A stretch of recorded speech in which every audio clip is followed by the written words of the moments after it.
నాగబాబు ముద్దుల కూతురు mega heroine నిహారికకు ఈ మధ్య మెగా ఫ్యామిలీ నుంచి హీరోయిన్ గా ఎంట్రీ ఇచ్చిన సాయి ధరమ్ తేజ్ కు పెళ్లి జరగనుందనే వార్త గత కొన్ని రోజులుగా ఫేస్బుక్, వాట్సాప్, యూట్యూబ్ లో విపరీతంగా చక్కర్లు కొట్టిన విషయం తెలిసిందే. అయితే సాయి ధరమ్, నిహారిక బావమరదల్లో పెళ్లి చేసుకోవడంలో ఆశ్చర్యం ఏముందిలే అని అందరూ అనుకున్నారు.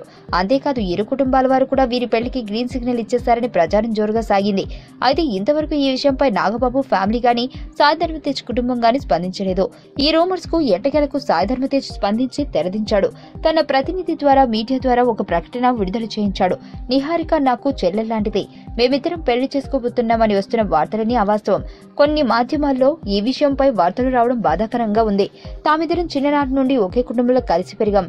మా కుటుంబ సభ్యులు కూడా అన్న చెల్లెలుగానే భావిస్తారు. నిహారికకు సంబంధించి ఇలాంటి వార్తలు రావడం బాధాకరం. ఆధారాలు లేని వార్తలు మనోభావాలను దెబ్బతీస్తాయని, ఇలాంటి విషయాలు రాసే ముందు 1-2 సార్లు ధృవీకరించుకోవాలని లేఖలో పేర్కొన్నాడు. ఈ మాటలతో సాయి ధరమ్ తేజ్ ఎంత హర్ట్ అయ్యాడో అర్థమవుతుంది. సో ఇలాంటి వార్తలు ప్రచురించేటప్పుడు నిజాలు తెలుసుకోవడం అవసరమని అభిమానులు చెబుతున్నారు. నా పేరు ధనుష్ రిషి. అందరూ ముద్దుగా దరి దరి అని పిలుస్తుంటారు. దేవుడికి నా పైన ఉన్న క్లారిటీ, నా బ్యాడ్ లక్ ఉన్న గ్రావిటీ నాకు చిన్నప్పుడే అర్థమైంది.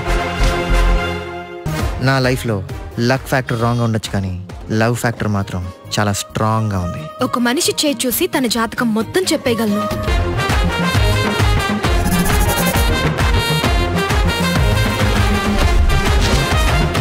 Coming soon.